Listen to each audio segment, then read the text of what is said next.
Балалар, бүгін біз үй және үйдегі әртүрлі бөлмелерде қандай заттар болады, сол жайлы айтамыз. Қонақжай бөлмесі, диван, кресло, торшер, үстел, орындықтар, сағат, теледидар, кітап сөресі, ас бөлмесі,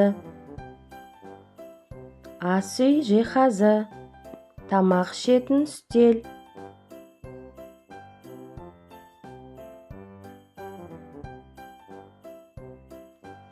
тоқ пеші, микротолқынды пеш, тоңазытқыш, балалар бөлмесі, шкаф, сабақ оқитын үстел, төсек, киім шкафы, жуынатын бөлме, ванна, унитаз,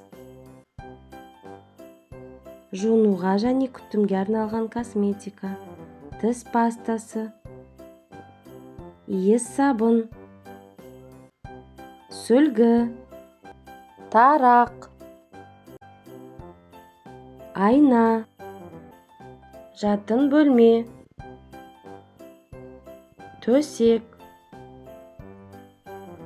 кішкене үстел, киім шкафы, үстел шамы. Ақылды балақай, сен барлығын есіңе сақтап алдың деген сенімдемін. Келесі кездескенше сау бол.